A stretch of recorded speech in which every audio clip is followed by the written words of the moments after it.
अब ये 64 सेल आगे क्या करते हैं कि 200 तरह के अडल्ट स्टेम सेल बनाते हैं बॉडी में।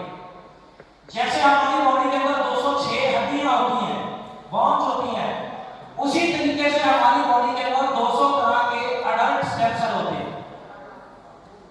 उनमें एक सेल आंखों का होता है, एक हार्ट का होता है, एक किडनी का होता है, एक स्किन का होता है, एक बोन्स का होता है, तो एक ब्लड का होता है। जो डॉक्टर है वो अपनी लैंग्वेज में उनको बता सकते हैं। मैं कॉमन मैन हूं, मैं डॉक्टर नहीं हूं। मैं सिर्फ एक कॉमन लैंग्वेज में ही आपको प्रोडक्ट समझाने की कोशिश करूंगा। हम चाहते थे कि हम किसी एमबीबीएस डॉक्टर, किसी साइंटिस्ट को यहां बुला के भी प्रोडक्ट समझा सकते थे, बट यहां पे डॉक्टर नहीं बैठे हुए, यहां पे कॉमन लोग बैठे हुए। तो मैंने इसीलिए ये डिसाइड किया था कि मैं प्रोडक्ट की नॉलेज खुद दूं, ताकि कॉमन तरीके से आपको वो चीज समझ आ सके जो प्रोडक्ट के अंदर है। अब वो 200 तरह के जो सेल होते हैं हमारी बॉडी में, वो बेसिकली क्या काम करते हैं?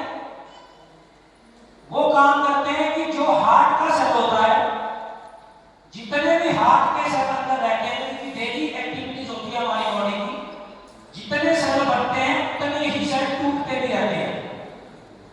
तो ये टूटने और बढ़ने की प्रक्रिया का जो बेस रोल प्ले करते हैं वो करते हैं अडल्ट स्टेम सेल। जब एक बच्चा होता है, छोटा बेबी होता है, उसके अगर एक दिन के अंदर 500 सेल टूट रहे हैं तो उसके 800 सेल बढ़ रहे होते हैं। इसी वजह से क्या होता है कि बच्चे की ग्रोथ हो रही होती है। जब हम मिडिल एज में आ जाते हैं, मतलब 25 से 30 साल की एज में, वहां पर अगर 1000 सेल टूट रहे हैं तो 1000 ही बनते हैं। बट जैसे ही हम थोड़ा सा और ऊपर जाते हैं, एज के 40 साल क्रॉस करते हैं, तो क्या होना शुरू हो जाता है कि अगर आपके 1000 सेल टूट रहे हैं तो 900 800 ही बनते हैं। तो क्या होता है कि हम एजिंग फैक्टर की तरफ चले जाते हैं। अब ये सेल जो 200 तरह के सेल होते हैं, ये सारे के सारे प्रोग्राम सेल होते हैं। ये पीडीएफ आपके सभी लीडर्स के पास अवेलेबल है, आप उसके अंदर से ये सारी जानकारी ले सकते हैं। नोट करने की कोशिश कीजिए, जब मैं बोल रहा हूं उसको समझने की कोशिश कीजिए। वो 200 तरह के सेल प्रोग्राम होते हैं अपने अपने काम के लिए।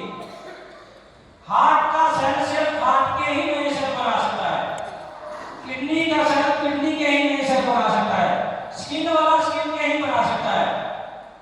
अब यहां पे जब ये प्रूव हुआ था, नेक्स्ट स्लाइड लीजिए, स्टेम सेल की ये 200 तरह की बात होती है। 200 तरह के बाद ये स्टेम सेल की जो रिसर्च हुई थी, नेक्स्ट करिए, स्टेम सेल की रिसर्च जो हुई थी वो 1944 में हुई थी, जिसमें एक बेबी शीप को तैयार किया गया था, मेल और फीमेल शीप के क्रोमोसोम के साथ।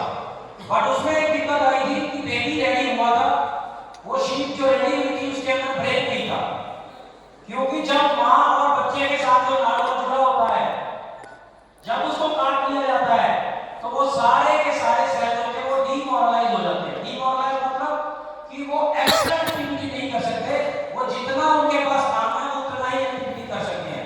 इसीलिए उन सेलों को प्रिजर्व करने के लिए कुछ स्टेम सेल बैंक्स बनी, जिनका नाम है कि एक लाइफ सेल है, फिर ऐसे करते हुए कोड लाइफ है, एक क्राइटो और लैंग्वेज मुझे आती नहीं डॉक्टरों वाली, ऐसी कुछ लैब्स बनी जो क्या करती है, स्टेम सेल को प्रिजर्व करती है।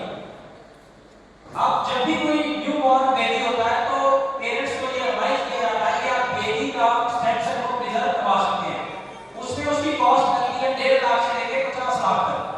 कितने साल के लिए आप कर रहे हैं उसके हिसाब से उसकी कॉस्ट ही बढ़ती है।